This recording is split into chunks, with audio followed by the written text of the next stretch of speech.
OSNY, February 28, 1883. My dear son, so now you are going to wear tails for the first time. It is a good thing you have the clothes. You will have embarrassments enough in an entirely new milieu, with strange customs and ways of behavior. What wonderful things to observe! How I regret not to have seen the Whistler show.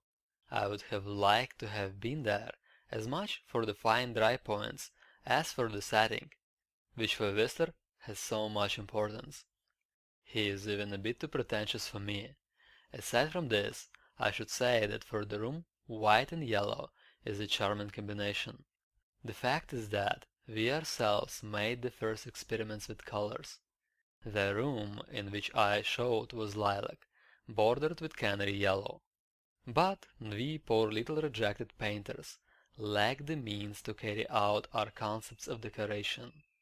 As for urging Durand-Ruel to hold an exhibition in a hall decorated by us, it would, I think, be wasted breath. You saw how I fought with him for white frames, and finally I had to abandon the idea.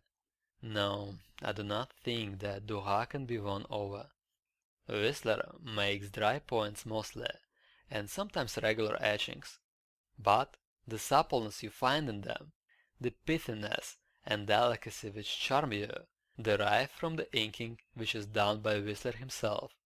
No professional printer could substitute for him, for inking is an art in itself, and completes the etched line. Now we would like to achieve suppleness before the printing. I saw two prints exhibited in Paris a year or two ago. They were rather delicate, meager, and thin-looking. One would have to see a whole collection in order to judge them, for doubtless he has done some that are first-rate. I reread your postscript on aesthetics. I wouldn't want to be an aesthete, at least like those across the channel. Aestheticism is a kind of romanticism, more or less combined with trickery. It means breaking for oneself a crooked road. They would have liked to make something like that out of Impressionism, which really should be nothing more than a theory of observation, without entailing the loss of fantasy, freedom, grandeur, all that makes for great art, but not eccentricity to make sensitive people swoon.